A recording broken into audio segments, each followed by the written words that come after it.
我听见你的声音，因为你的爱已经找到了我，使我配得走进你的同在里。在这安静时刻，你聆听我呼求，享受在你的荣耀圣洁中，求你扬起脸来光照我的心，你使我心充满了快乐。主啊，你是我全然信靠，耶和华使我安然居住。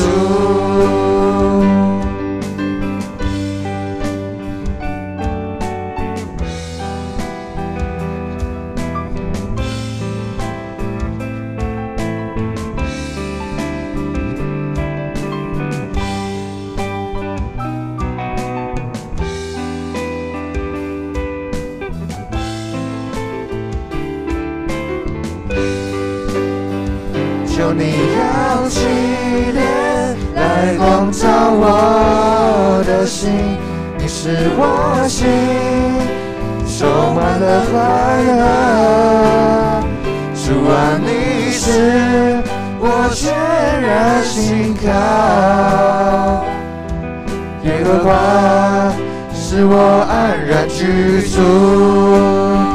求你扬起脸来光照我的心，你使我心充满了快乐。主啊，你是我全然信靠，耶和华使我安然居住，耶和华使我安然居住，耶和华使我安然居住。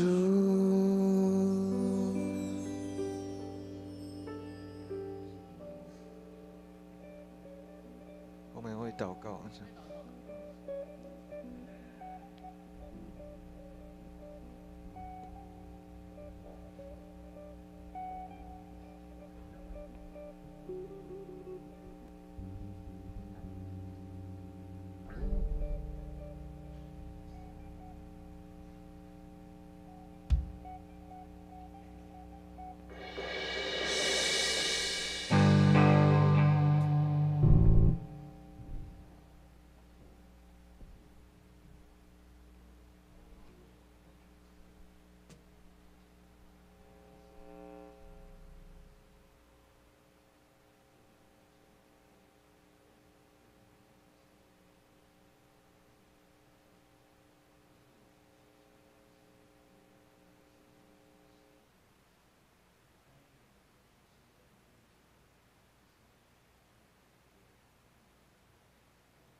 各位弟兄姐妹平安，让我们一起站起来敬拜。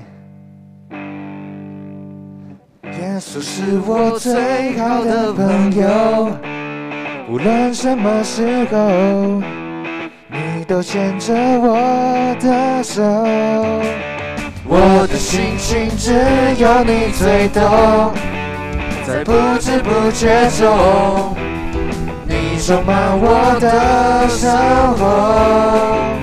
从我相信你的那分钟，祝你和我起了化学的作用。从此以后，我对自己说，一生跟你走，耶稣我永不放手。有一种难以抗拒的感受，这喜乐无法用言语形容。你的爱是那么轻松，却让我深刻感动。有了你，我其实就一无所求。跟随你不需要任何理由，你给我更加宽阔的天空。你的爱像一股电流，一路传到脚趾头。爱真是太奇妙，我永远不会放手。耶稣是我最好的朋友，无论什么时候，你都牵着我的手。我的心情只有你最懂，在不知不觉中，你充满我的生活。从我相信你的那分钟，祝你和我起了化学的作用。从此以后，我对自己说，一生跟你走，耶稣我永不放手。有一种难以抗拒的感受，这喜乐无法用言语形容。你的爱是那么轻松，却让我深刻感动。有了你，我其实就一无所求。跟随你不需要任何理由，你给我更加宽阔的天空。你的爱像一股电流，一路传到脚趾头。爱真是太奇妙，我永远不会放手。再唱一次。有一种难以抗拒的感受，这喜乐无法用言语形容。你的爱是那么轻松，却让我深刻感动。有了你，我其实就一无所求。跟随你不需要任何理由，你给我更加宽阔的天空。你的爱像一股电流，一路传到脚趾头。爱真是太奇妙，我永远不会放手。爱真是太奇妙，我永远不会放手。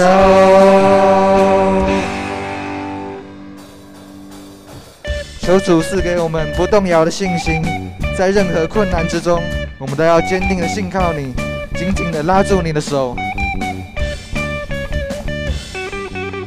主赐给我不动摇的信心，海浪之中你伸出那手拉住我，这除去我心中所有的怀疑，旷野之中，紧紧跟随你主活主。海浪之中，我并不沉落。旷野之中，我并不迷路，不退缩，也不害怕，不动摇，也不放弃，因我深信你应许不改变。困难之中，我仍然赞美；疑惑之中，我仍然祷告。心在水，人的信心刚强壮胆的前进，我的生命在前面为我征战。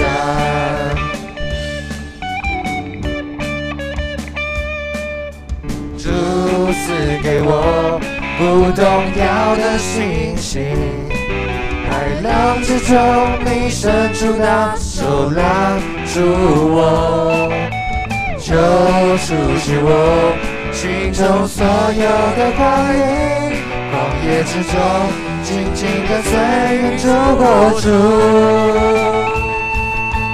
海浪之中我并不沉落，旷野之中我并不迷路，不退缩也不害怕，不动摇也不放弃，因我深信你应许不改变。困难之中我仍然赞美，疑惑之中我仍然祷告。心在水，面的信心刚强壮胆的前进，我的生命在前面为我征战。我的祷告无论求什么，只要相信就必得着。我的祷告无论求什么，只要相信，只要相信，只要相信，就必得着。海浪之中，我并不沉落；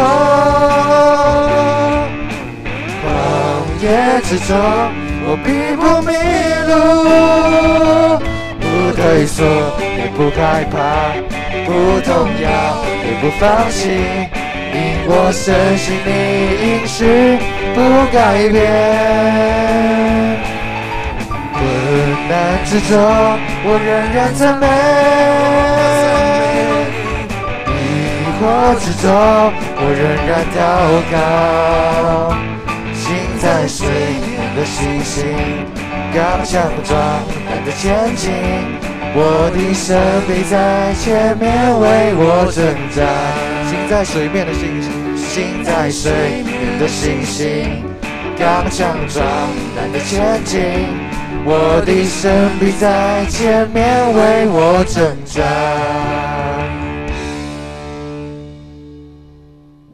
主啊，我们在这里献上我们的祷告，因为你的爱已经拯救了我们，使我们的时刻都有你的同在保守着。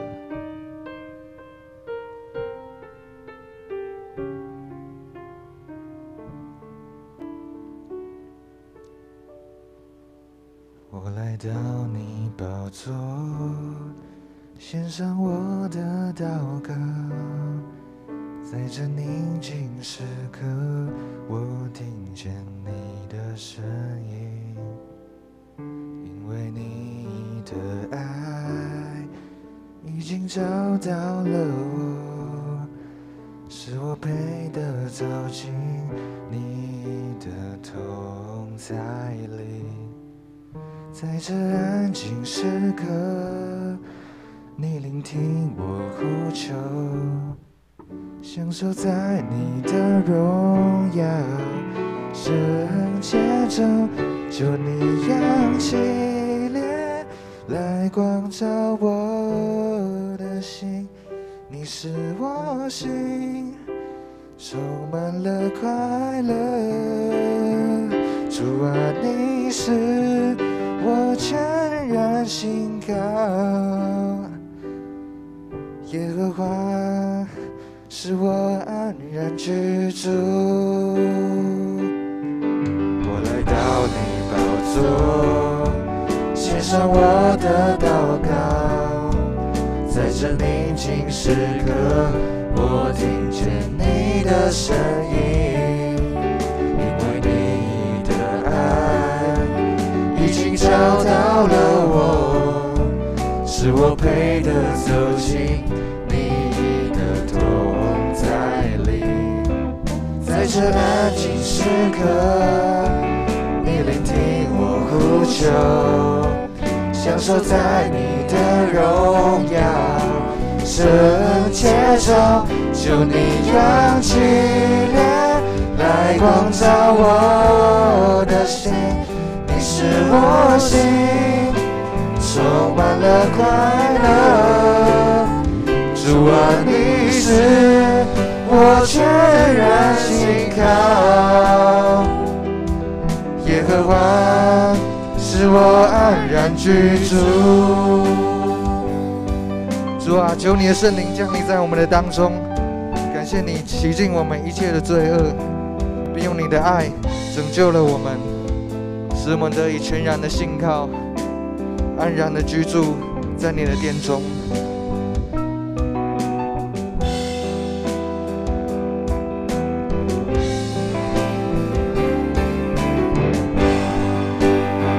求你扬起脸来光照我的心，你是我心，充满了快乐。主啊，你是我全然信靠，耶和华使我安然居住。求你扬起脸来光照我的心，你是我心，充满了快乐。主啊，你是我全然信靠，耶和华使我安然居住，耶和华使我安然居住，耶和华使我安然居住。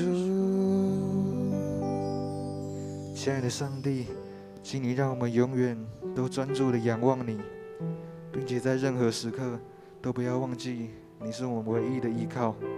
无论遭遇何事，都不忘记自己身为基督徒的身份，努力荣耀你的名，并活出主你的样式。孩子这样祷告，都是奉主耶稣基督的名，阿们。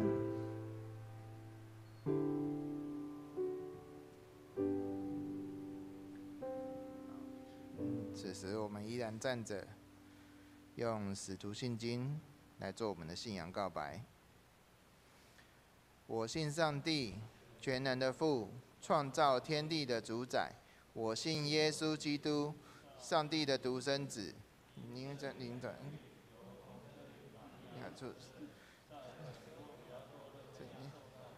被钉于十字架，受死，埋葬，降在阴间。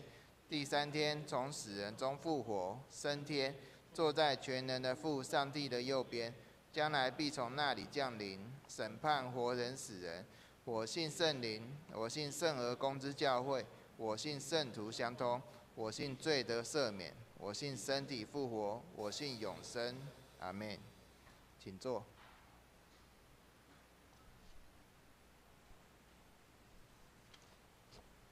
接下来奉献。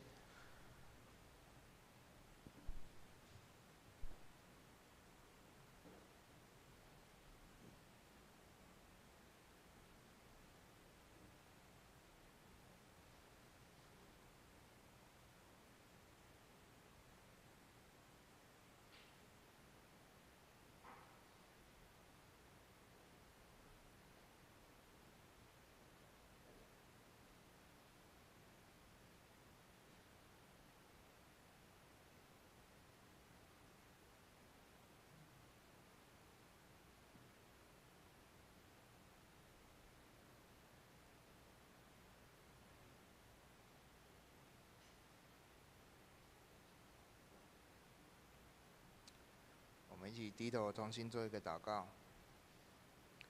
父神，我们感谢你，让我们再次来到你的圣殿中来敬拜你。主啊，谢谢你保守我们在过去1个礼拜的时间都能够平安喜乐。纵然有一些不如人意的事，主啊，我们相信这都是你的旨意的安排。我们相信你美好的旨意必在其中，让万事互相效力，让爱主的人得着从你而来的平安与福气。主耶稣，谢谢你，谢谢你的恩典，求你与我们同在，让我们在这个时候打开我们的智慧，让我们能够聆听从你而来的教导。主耶稣，谢谢你，谢谢你的恩典。我们现在奉上我们的金钱作为你的事工所用，我们也要用你所教导我们的主祷文这样祷告说：我们在天上的父，愿人都尊你的名为圣。愿你的国降临，愿你的旨意行在地上，如同行在天上。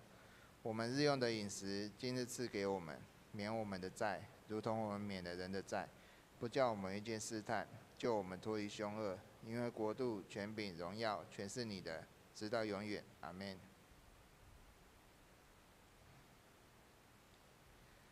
报告。本主日为台湾神学研究学院奉献主日，我们感谢郭正尧传道所带来的信息。愿主赐福他们一家人身心灵健壮，满有智慧与能力，请为神学教育的需要关心奉献。第二，小会报告。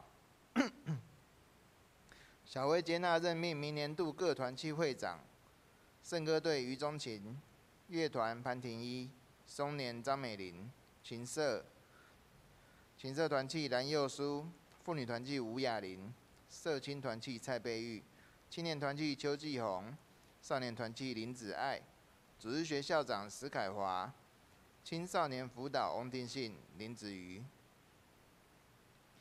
第二点，小会准许圣歌队指挥吴美玲老师请辞，任期到12月31日。新任的指挥杨若琳老师会在2023年1月1日赴任。第三点，11月19号礼拜六上午10点召开长执会，中午12点召开2023年事工研讨会以及预算会议，请圣歌队、乐团，还有各团契的新就任会长辅导列席。中午备有便当。第四，下主日11月20号感恩节主日为合堂礼拜，礼拜中将进行大手牵小手，一同向上献心献银行动，以回应上帝1年来的顾佑与引领。第五，下主日举办1家1菜感恩飨宴，尚未登记拿手好菜者，请速至1楼柜台登记。当天中午爱餐后将进行圣诞布置，请各团契依总务部的规划协助进行。第六，2023年度主日爱餐认线，一个单位是3000元，认线款项请直接交予干事登账。第七，2022年9月份教会财务报表已经公布，请自行参阅。团契消息：11月8号礼拜五上午10点，收年团契聚会，主理林朝泰牧师。以上。我们来读今天的圣经。今天的经文记载在帖撒罗尼迦后书2章1到17节。帖撒罗尼书2章1到17节。弟兄们，关于我们主耶稣基督的来临和我们到他那里聚集，我劝你们，无论借着灵、借着言语、借着冒我的名写的书信，说主的日子已经到了，不要轻易动心，也不要惊慌，不要让任何人用什么法子欺骗你们，因为那日子以前必有叛教的事，并有那不法的人，那沉沦之子出现。那抵挡者高抬自己，超过一切称为神明的，和一切受人敬拜的，甚至坐在上帝的殿里，自称为上帝。我还在你们那里的时候，曾把这些事告诉你们，你们不记得吗？现在你们也知道那拦阻他的是什么，为要使他到了时机才出现。因为那不法的隐秘已经运作，只是现在有一个阻挡的，要等到那阻挡的被除去才会发作。那时这不法的人必出现，主耶稣要用口中的气灭绝他，以自己来临的光辉摧毁他。这不法的人来是靠撒旦的运作，行各样的异能、神迹和一切虚假的奇事，并且在那沉沦的人身上行各样不义的诡诈，因为他们不领受爱真理的心，好让他们得救。故此，上帝就给他们一个引发错误的心，叫他们信从虚谎，使一切不信真理、到喜爱不义的人都被定罪。主所爱的弟兄们嘛，我们本该常为你们感谢上帝，因为他拣选你们为初熟的果子，使你们因信真道，又蒙圣灵感化成圣，得到拯救。为此，上帝借着我们所传的福音呼召你们，好得着我们主耶稣基督的荣光。所以，弟兄们，你们要站立得稳，凡所领受的教导，无论是我们口传的，是信上写的，都要坚守。愿我们主耶稣基督自己和那爱我们、开恩、将永远的安慰及美好的盼望赐给我们的父上帝，安慰你们的心，并且在一切善行、善言上坚固你们。正道，今天正道的题目是信仰停看查。我们将时间交给正雅传道。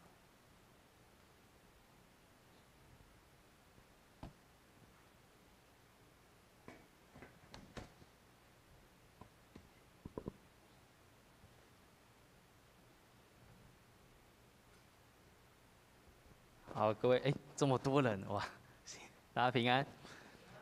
我还记得我离开的时候，大概只有现在的一半。感谢主，现在是越来越多人了。我们先一起来祷告。主，谢谢你，让我们可以一同聚集，用这样的方式一起歌唱敬拜，也让我们的心可以敞开在你的面前。求神、耶稣、圣灵，你进入我们的心，让我们每一个人都能够用我们的心眼看见主你所要我们所看见的，也让我们的耳朵可以打开，听见主你的话语。求神你圣灵赐下你的智慧，使我们都能够明白你所说的一切，让我们就可以活在我们的生命当中，活在我们的生活当中，继续为主见证。我们这样同心祷告祈求，是奉靠我主耶稣基督的圣名，阿们。感谢主再次站上这间教会的讲台。上一次我记得是我在还没受派之前，我回来到这里和大家一起分享。这一次比较不一样，这一次我也已经受差派到南部的教会，在那里牧会了一阵子。今天我同时也要代表我台湾神学院，也就是我所就读的神学院，来这里向大家请安，并且报告神学院的一些近况。这两个地方，建成教会以及台湾神学院，都是栽培我、培育我长大一个很重要的地方。一个是培育我将近30年成长，让我的信仰可以不偏不倚的在正道上面，使我可以继续的走向下一个阶段，也就是台湾神学院。然后我在接受了呼召，我成为一个传道人，我进入到神学院去领受更多的装备以及栽培。其实我非常感谢上帝，因为从我5年前2017年离开建成教会的时候，那时候我踏入神学院，然后我到现在受差派到台南牧会。其实在这5年多的时间，我看到教会的改变跟成长还有不一样。特别我来的时候特别惊艳的是，我们的喇叭整个都更新了，很多设备都是我以前没有看过的。这个是我来的时候，我回到自己的家的感觉，有一种被更新的感觉。我也很感谢我们教会的社青团契，我们的赖群组对我很友善，没有把我踢出去，所以我都可以在赖里面看到大家的动态，看到大家的互动。我很感谢上帝的是，我真的看到我们越来越多人，而且我们的社青或是我们的年轻人是一直越来越多的。这个是很多教会都期待，很多教会都希望可以发生在他们教会的事情，但是他们却还没有发生。而我们教会已经发生，而且是进行中，还要再更多。所以有时候我自己心里都会开玩笑说，会不会其实我早一点离开这间教会的社青人，也就会更早的越来越多人？因为好像从我离开之后，人就开始越来越多了。虽然说这是一个玩笑话，但是有时候我们也很容易会被这种玩笑话被欺骗。有时候一些谎言，特别是当我们在心智不够坚定的时候，或是我们受伤的时候，我们更容易会去相信。常常有时候一句话就可以让我们人感到失望。特别是在我现在，我可以特别感受到，当牧者真的不容易，因为有时候牧者心智若是不够坚固，没有圣灵与他同在，没有上帝确信的那个确据在他里面的时候，可能因为一句话，牧师啊，你今天的讲道我不是很感动哎，可能他就失去信心，他会不知道他未来还有没有办法继续服侍。前阵子很红。有个在网络上梗，就是一句话就可以惹怒某某职业，这个职业这个非常红。像在护理行业的很多人就会常常听到说，啊，这不是随便弄一下针插一下就好吗？有这么困难吗？哎，你帮我调一下那个我的点滴，这很困难吗？可是对那些护理人员来讲，他们每一天的工作都非常多，他们所要做的事情远超乎我们所想象的。像音乐，可能弹钢琴的人就会很有感觉。当有时候我们在教会里面，我们需要有一些乐器来演奏的时候，我们就会通常找那个会弹。假设我们会找一个弹贝斯，我们说，哎，你吉他弹一下，好像吉他跟贝斯都差不多，你应该会吧？或者是钢琴的时候，我们说，哎，我们等一下唱哪一首歌，可不可以请我们的那个婷一团长帮我们弹一下？很简单，你随便弹一下应该就可以了。他真的可以。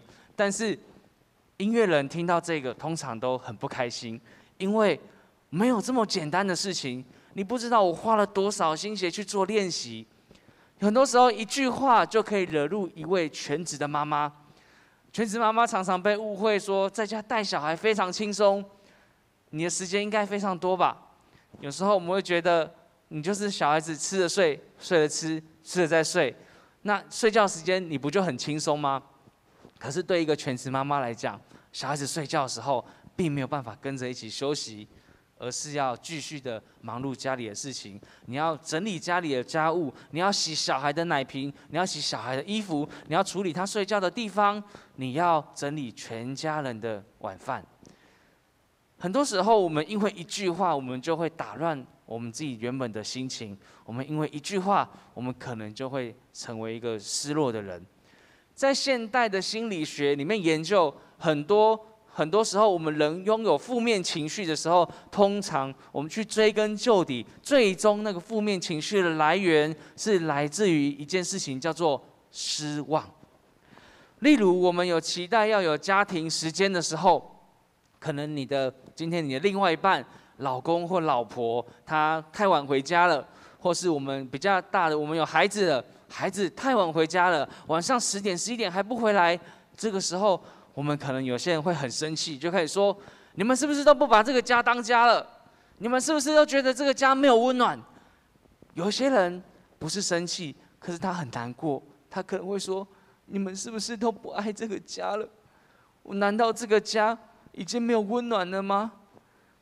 或有些人他是很失望的说：唉。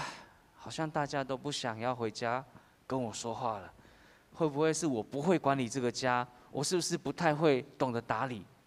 有时候一些这样顾虑，有时候一些我们的伤心难过，我们这些种种情绪，导致我们失去盼望、失去信心，最后可能都还会导向忧郁。当我们累积过多的失望的时候，我们的生命会渐渐变得非常的脆弱。我们对真理会失去判断力，我们的生命就不再会是坚强的生命。所以我们很轻易的让这些不是真理的话进入到我们的心里面的时候，我们对真理失去判断力的时候，它就会控制我们的生命。特别是在夜深人静的时候，我们心中偶尔可能会出现一些声音：我是不是不适合当一个母亲？我是不是不适合担任这份职业？我是不是不适合出来服侍？我是不是不适合成为一个牧师？会不会有时候我们在夜深人静的时候，我们也会问自己说：我是不是不适合活在这个世界上面？这些来自于非真理的话语，常常控告着我们的心，它破坏了我们跟上帝之间那美好的关系，它也破坏了我们对上帝的信心。所以以至于当挑战来的时候，我们没有办法兼顾我们的信仰。其实这样子挑战不只是我们现代人才有的，在2000多年前的帖撒罗尼迦人，他们也有这样的状况。或许他们没有像我们现在生活这么多的困境，这么多的问题，不过他们却对耶稣要不要再来这件事情也有很大的问题。帖撒罗尼迦是一间保罗在第2次宣教过程当中所建立的教会，在使徒行传17章这里有谈到，保罗一连3个安息日传讲耶稣的真理，在他们的会堂跟他们辩论，告诉他们耶稣基督就是我所传的那个福音，他就是我们的基督，就是我们的弥赛亚救世主。而他所建立的这一间帖撒罗尼迦教会也深信这个福音，他们也相信主必定会再来，所以大家非常火热，他们期待主要来做公义的审判，他必以患难报复那些加患难给我们的人。所以他们一直期待，满心热血，主必要再来。可是日子一天一天过，生活好像也没有什么改变，不公义的事情还在，患难的事还在，公义在哪？到底这个基督信仰所说的公义，我们的福音在哪里呢？对于社会的不公义、政府的腐败，讽刺的是，这些所有压迫人的人、压迫人的事情、不公义的事情，在那个时候被称为罗马和平。在这种压迫的时刻，到底主在哪里？所以有些人开始告诉这些教会的人说，或许主不会再来了。你看到我们现在2000多年了，圣经说主要再来，2000年了还没来啊！主的日子好像也不是这么快。也有人说，其实早就已经来了。我跟你讲，那个基督就是谁？就是罗马皇帝。你看我们罗马境内多么的和平，反派分子只要一有问题一出来，我们就马上围剿清零。哪里有反派分子，哪里有我们就把它围起来，用武力所制造的和平，用武力所带来的平安。不知不觉当中，他们把罗马皇帝也当成是那位救世主了。这些其实都是那不法之人所带来的假消息、假讯息。他们谎称说主已经来了，主已经来了，而且他们高举当时候的皇帝说，那个人就是基督。这就像保罗在经文今天里说的，那抵挡者高抬自己，超越一切称为神明的和一切受人敬拜的，甚至坐在神的殿里，自称为神。这是当时候的人他们的困境。基督到底在哪里？难道真的是罗马皇帝吗？当这样子的消息，这样非真理的话一再出现久了，他们也以为这就是真理了，所以他们也相信了这个谎言，反而对真正的福音失去盼望。保罗提醒帖撒罗尼迦教会说：“你们是我在帖撒罗尼迦所建立的第一间教会，而且是我照基督的福音所建立的教会。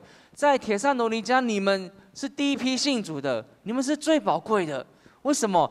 因为你们是主亲自拣选，成为初熟的果子，使你们因信真理，因信真道，而且又蒙圣灵感化，成为圣洁，得到救赎。所以为此，我也神借着我们所传的福音呼召你们，好得着我们主耶稣基督的荣光。”这是保罗所勉励帖撒罗尼迦教会所说的话，因为他们是初熟的果子，这才是真正的信息，这才是真正的真理。因为我们也是一样，我们都是被主所拣选的人，包含我们现在坐在这里的每一位弟兄姐妹，我们都是被主所拣选的。这次我回来台北，刚好遇到我一个很久不见的朋友。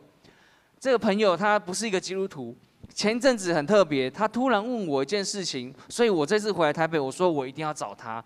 他说：“正尧，你们那个圣经都怎么读的？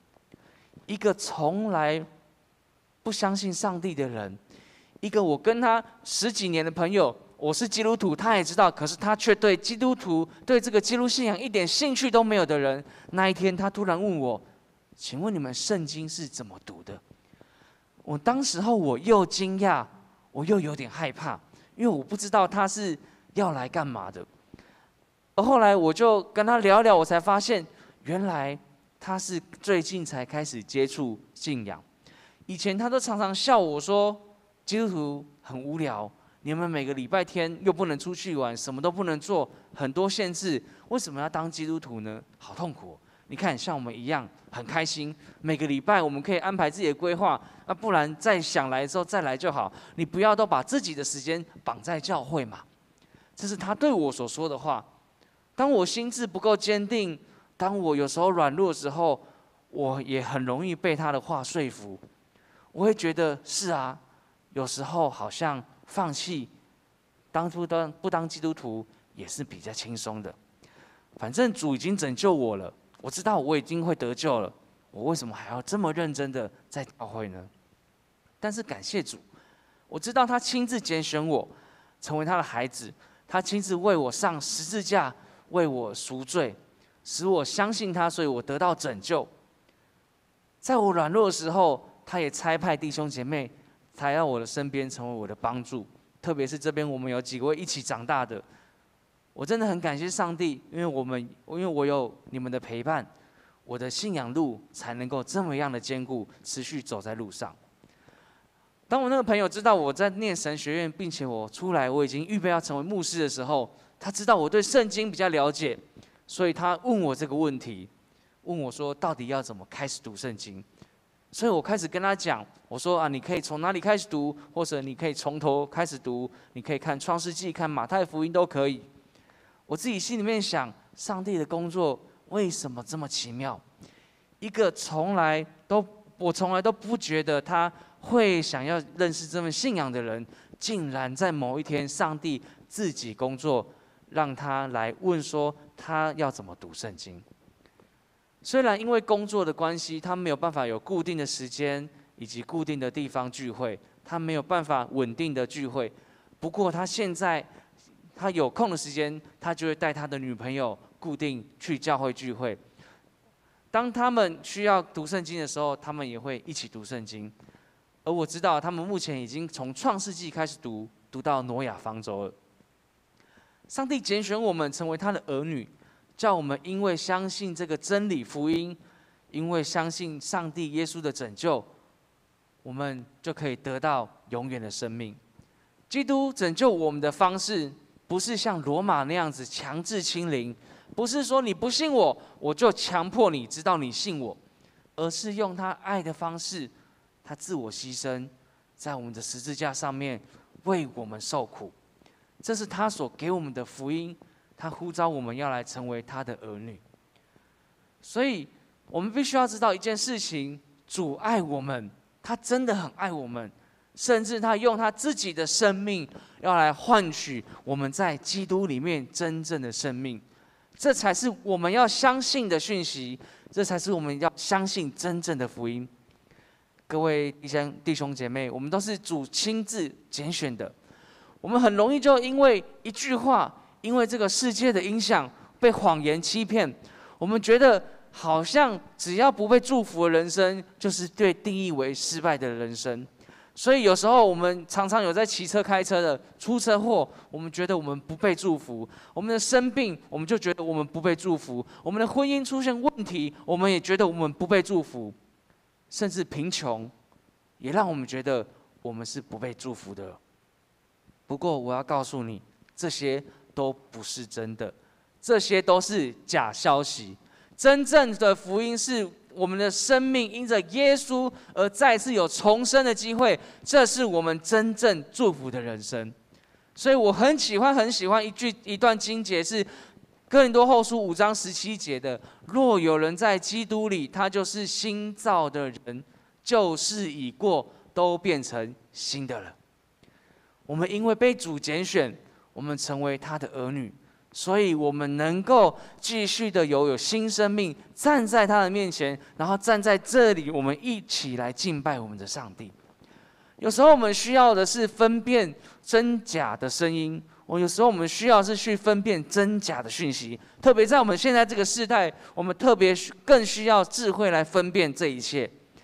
我们需要学习的不是只是在这个世界的讯息真假，在我们的信仰生命当中，我们也需要去判断什么才是真的，什么才是假的。现在诈骗其实都很厉害，而且他们特别利用人性，你紧急急迫的那个心理状态，你特别会容易受到欺骗。所以其实这个时候我们需要做的事情是冷静下来。信仰也是一样，当我们遇到我们不太确定的讯息的时候，我们需要是停下来，停、看、查。我们需要思考这个讯息、这个真理到底是真的还是假的。有时候我们祷告是一个停，静默也是一个停，帮助我们不要太快的去轻易相信一个讯息所带给我们的到底是正确的信仰还是假的信仰。我们可以用祷告或是静默在上帝的面前去问、去等候神，而看是我们用上帝的话语，也就是这一本圣经，我们用上帝的话语去查验到底我们接收到的讯息，他所说的是真的还假的。真的的话，在这本圣经里面一定也找得到，但是如果是假的，我们就可以用上帝的话来验证。所以譬如说有人说一定要读完圣经完整，读完10遍我们才能得救，我们听就知道这是假的讯息，因为圣经没有这样子全部告诉我们，你一定要读完整一遍，你才有得救的资格。我们除了查考资料以外，我们还需要另外一件事情是自我省察。有时候我们最困难的反而是在后面的自我省察这一部分。所以信仰我们需要停，我们需要祷告，我们要听，我们也需要看上帝的话语，用上帝的话语来检验所有一切的讯息。我们需要我们需要去查考资料，也需要自我省察，去寻求牧者的意见，这些都是很重要的。保罗在这里提醒我们说，我们要站立得稳，凡所领受的教导，无论是我们口传的，或是信上所写的，都要坚守。这也正是我们成为牧者、我们传道人的责任。我们需要做的是按着正义分解上帝的道，而不是超越圣经，要寻求圣灵真理的光照。我们不做超越圣经的解释，而我们寻求圣灵的光照，帮助我们带领人看见耶稣。在今年台湾神学院的这个请安的影片制作过程当中，我看见了有3位牧者，他们在他们的呼召里面，他们是真实着按着上帝的心意去牧养他们的教会。所以神学院也有特别准备了这个请安的影片，我想请我们的同工播放给我们大家一起来看。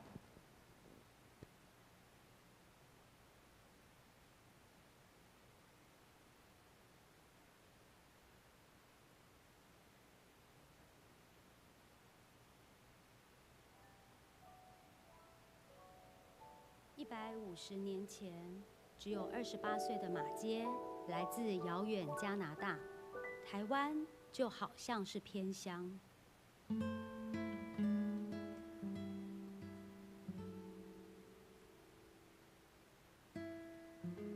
我还记得那一次是一个台风天，然后我就来这边了。那天晚上就很可怕，因为就是台风，然后我的手机一直响那个土石流的警报。然后我就很害怕，就是教会会不会被冲走这样，然后当下就会突然有一种无助感，是跟第一次来的时候不一样，因为这次是只有我自己，然后就一直想到之前有些牧者说什么他们屋顶漏水，然后要睡厕所什么什么，然后我就突然觉得哦，对，我现在真的已经在偏乡的一间教会了。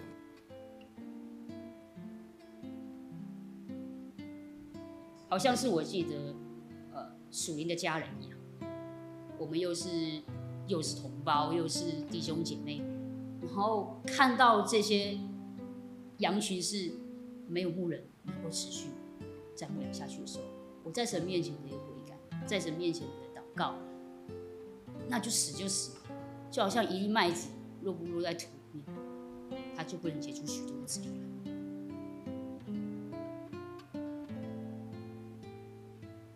在这个地方嘉义县的番路乡，大部分的人是以务农为主，那教育的水准也相对没有大都市来的这么的高，那经济收入也没有这么的高，那所以这个是最大的差异。那生活上面当然也有很大的差异，像在乡村这个地方，大部分的人都早睡早起就要去田里工作。我倒觉得说，并不是地理位置的偏僻，而是这个偏僻是存在人的心里面。服饰的事工常常打掉重练，也可以说是用一种滚动式的调整。毕竟没有一项事工是从头一成不变到结束的。这些事工它好像只仅置于在撒种，但是好像没有办法收割。所以有些事工我其实就是改型，或者是直接砍掉。我们应该要做更多的是在同工的建造上面这样。我不是为了自己而走向这条道路，是为了神的旨意。然后我是他的仆人，神要我去哪里，我应该去顺服。会来到这个地方，也是我跟上帝的祷告说，我想到一个偏乡去。其实上帝也真的就是回应了我这样子的祷告，离开这个地方到别的教会去服侍。有时候也会常常这样想，但是当我静下心来去仔细的回想跟仔细的去跟自己的呼召对话的时候，就会觉得说，既然上帝已经答应了我来到这个地方来服侍，那我就要在这个地方能够有一个比较长远的时间，除非有一个很明确的指示，我该离开了，我才会离开。我觉得身为神的仆人，还是要看上帝的心意，所以我就是祷告，然后在祷告的过程当中，其实没有上帝要我离开平林的记号和感动，都完全没有。然后反而是在祷告当中就看到一些孩子的脸弟兄姐妹的脸这样。然后我就那一刻我就决定要留在平林了。若不是上帝要我走，一定有上帝他的心意。去年的时候，我才把我的户口迁来这个地方。那这一个身份的影响，其实它是超越传道人的身份，也帮助我重新去调整我的服事，不是只有在教会跟教会有关，而是它更广泛的是，我可以跟更多的人去做互动跟连接。马街的宣教事工，如今在台神一直持续着，从课堂上以及团契生活里延续马街精神。我们是一群活在异象中的人，在上帝国逐梦，一起兴旺福音，点燃生命之火。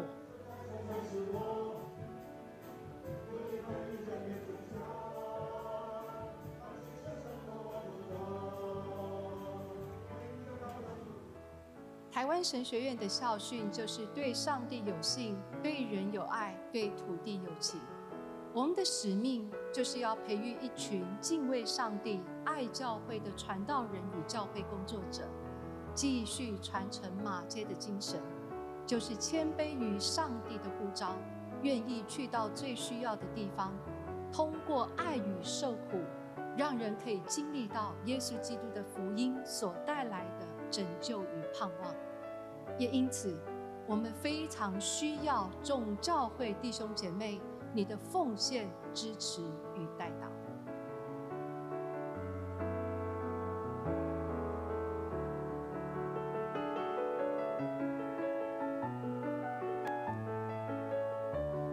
这是我们学校的我们的近况以及我们所做的事工。那我想培育一个牧者真的是不简单的事情，不是只有神学院而已，还需要是教会的培育。教会的培育以及神学院的装备，可以帮助一个愿意回应主呼召、回应上帝呼召的人，可以成为更好的工人，成为牧者。我还一直很记得我的老师常常跟我说一句话，他说：培育传道人、培育牧者绝对不会只是神学院的事情，培育牧者也是教会的事情。而我很感谢是在我出生的教会建成教会竟然早就已经参与了在培育牧者这件事情上面。在我的成长生命过程当中，很多人不断陪伴我，兼顾我的信仰。在我生命失落的时候，有你们鼓励我；在我的信仰遇到困境的时候，有人陪伴我走过困境；在我迷失我生命的方向，我不知道该往何去的时候，有人帮助我，可以为我祷告。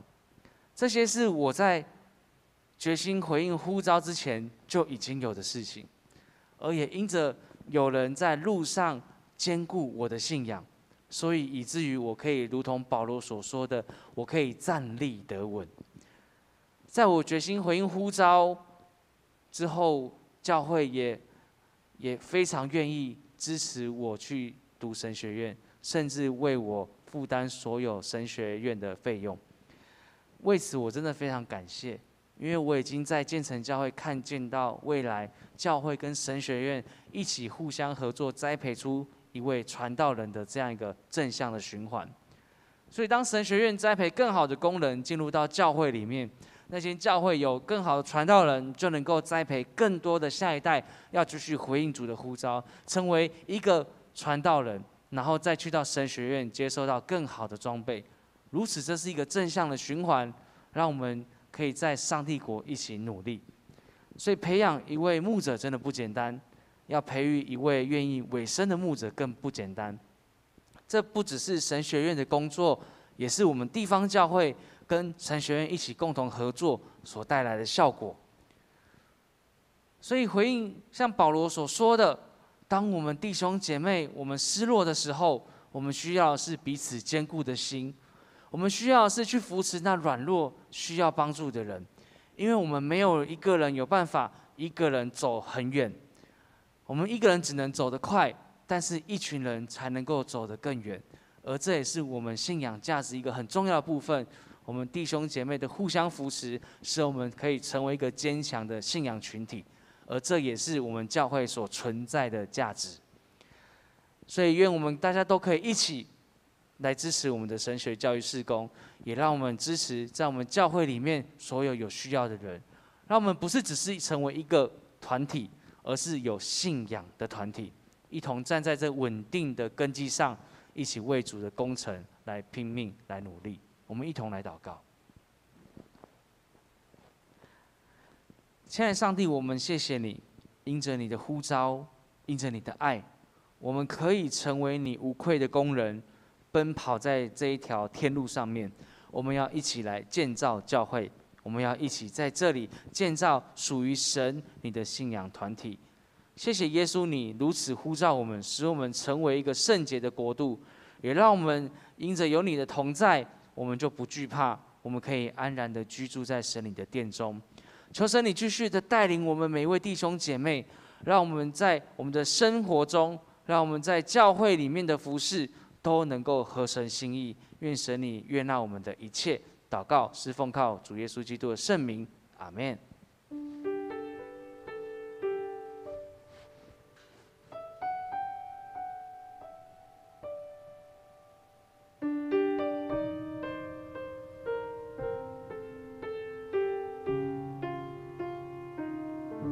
起立，一起唱。我来到你宝座，献上我的祷告，在这宁静时刻，我听见你的声音，因为你的爱已经找到了我，使我配得走进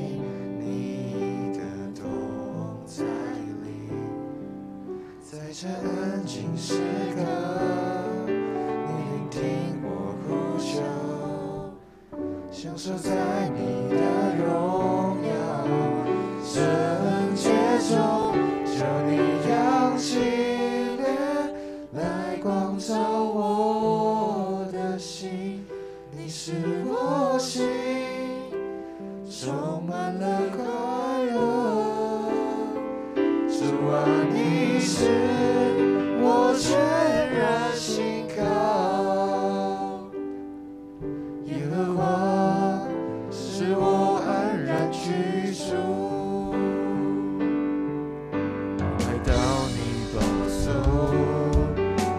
中我的祷告。在这宁静时刻，我听见你的声音，因为你的爱已经找到了我，是我配得走进你的同在里。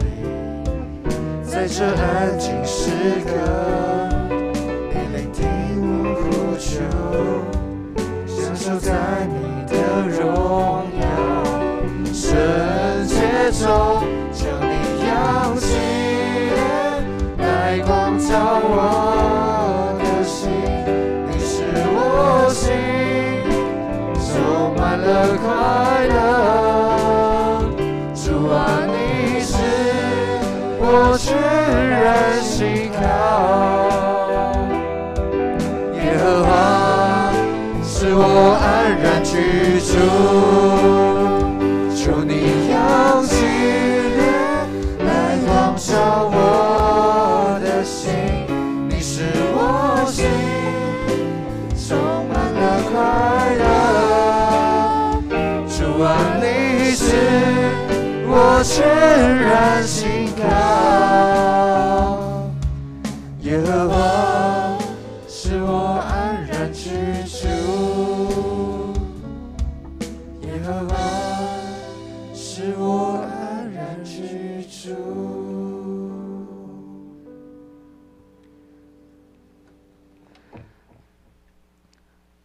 我想在我们当中，或许你现在你的心里正是那个失落的状态的，我想要请你在你的心里面你自己向上帝来祷告，我也要为你祝福。当我们全然信靠上帝的时候，他必能够带领你安然居住在这个殿中，安然的居住在上帝所为你设立的那个家里面，使你的心平安。若我们的心不够坚固的时候，我要求上帝祝福你，使你的心可以坚定。在你的生活当中，你要充满着恩典以及祝福，临到你和你的家庭。愿我主耶稣基督的恩惠、天父上帝的慈爱以及圣灵的智慧，也帮助我们每个弟兄姐妹能够懂得分辨何为真理的话，何为谎言的话。让我们行在我们的生活当中，我们都能够持守这份信仰，继续坚固我们的肢体，使我们彼此都能够互相陪伴，建造一个属神的大家庭，就是我们的教会。奉耶稣基督的圣名祷告，阿们。我们一起来唱会后诗，免惊。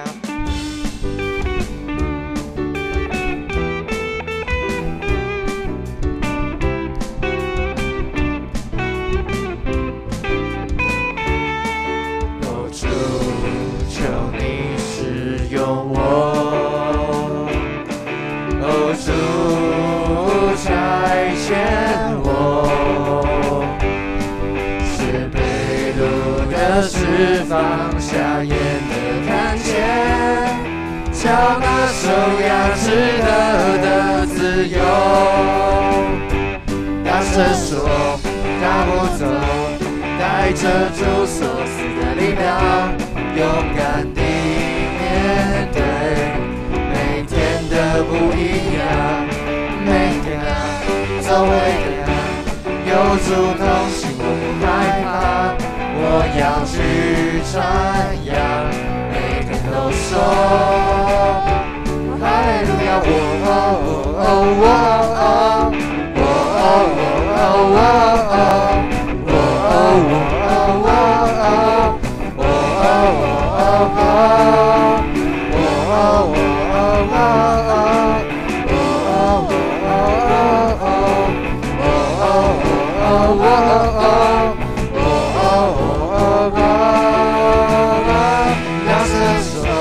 大步走，带着主所赐的力量，勇敢地面对每天的不一样。每天走每天，有主同行，我不害怕。我要去传扬，每天都说，哦哈利路亚，哦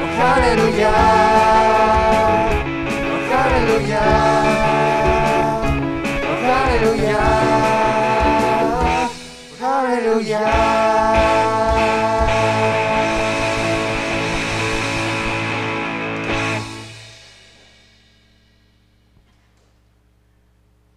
2场礼拜到这里结束，大家可以交易请安。